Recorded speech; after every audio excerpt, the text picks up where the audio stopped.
Hi friends, welcome to my channel. ഇന്ന് നമുക്ക് bread കൊണ്ട് തന്നെ വളരെ ടേസ്റ്റിൽ ഒരു സാൻഡ്വിച്ച് തയ്യാറാക്കാം. തികച്ചും വെറൈറ്റി ആയിട്ടുള്ള ഇതിൻ്റെ ഉള്ളിലെ ഫില്ലിംഗ് 100% ഹെൽത്തിയാണ്. പൂപ്പൽ ബാധിച്ച ബ്രെഡ് കഴിക്കുന്നത് ക്യാൻസർ വരാനുള്ള ചാൻസ് കൂട്ടും. അതുകൊണ്ട് തന്നെ 3 ദിവസത്തിൽ കൂടുതൽ ബ്രെഡ് ഉപയോഗിക്കരുത്. കഫക്കെട്ടുള്ളവർക്കും ബ്രെഡ് നേരിട്ട് കഴിക്കുന്നതിനേക്കാളും ദോശക്കല്ലിൽ വെച്ച് മീഡിയം ഫ്ലെയിമിലൊന്ന് തിരിച്ചു മറിച്ചിട്ട് മൊരിച്ച് കഴിക്കാം. ഇത് തയ്യാറാക്കാനായിട്ട് ഒരു പാനിലേക്ക് 1 ഗ്ലാസ് കടലമാവും 1 സ്പൂൺ നെയ്യും ഇട്ട് നന്നായിട്ടൊന്ന് കുഴച്ചെടുക്കാം. മീഡിയം ഫ്ലെയിമിൽ 2 മിനിറ്റ് ഒന്ന് വറുത്തെടുക്കാം. ഫ്ലെയിം കൂട്ടി വയ്ക്കരുത്, എങ്കിൽ പെട്ടെന്ന് കരിഞ്ഞു പോകും. കടലമാവിൻ്റെ പച്ചമണമൊക്കെ മാറി വന്നിട്ടുണ്ട്. ഇനി ഇതിലേക്ക് 1.5 ഗ്ലാസ് പാലൊഴിച്ചു കൊടുക്കാം.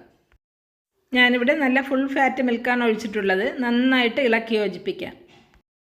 ഒരു തവി വെച്ച് കട്ടയെല്ലാം ഉടച്ച ശേഷം 1/4 ഗ്ലാസ് പഞ്ചസാര ഇട്ട് കൊടുക്കാം.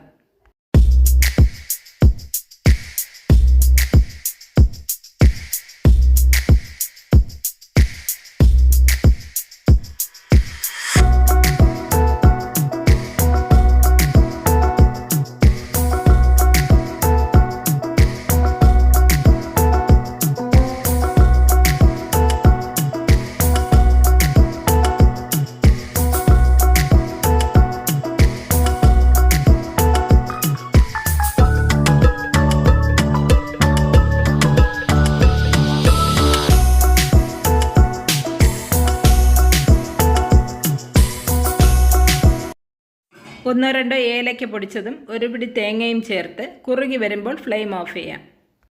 ഇത് തണുക്കാനായിട്ട് മാറ്റി വെച്ച ശേഷം ദോശക്കല്ലിലേക്ക് അല്പം നെയ്യിട്ട് ബ്രെഡ് ഓരോന്നായിട്ട് തിരിച്ചും മറിച്ചിട്ട് മീഡിയം ഫ്ലെയിമിൽ മൊരിച്ചെടുക്കാം.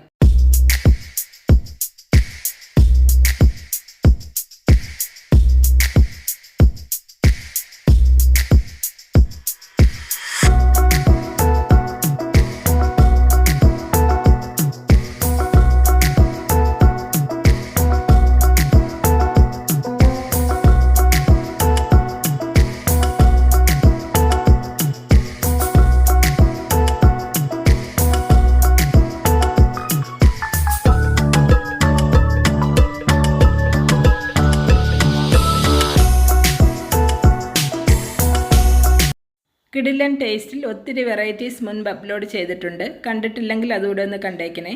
അതുപോലെ ഈ വീഡിയോ നിങ്ങൾക്ക് ഇഷ്ടമായെങ്കിൽ ലൈക്ക് ചെയ്യാനും കമൻറ്റ് ചെയ്യാനും മാക്സിമം കൂട്ടുകാർക്കൊക്കെ ഒന്ന് ഷെയർ ചെയ്യാനും മറക്കരുത്. അതുപോലെ എൻ്റെ ചാനൽ കൂടെ ഒന്ന് സബ്സ്ക്രൈബ് ചെയ്തേക്കണേ. അടുത്ത നല്ലൊരു വീഡിയോയുമായി കാണാം. നന്ദി.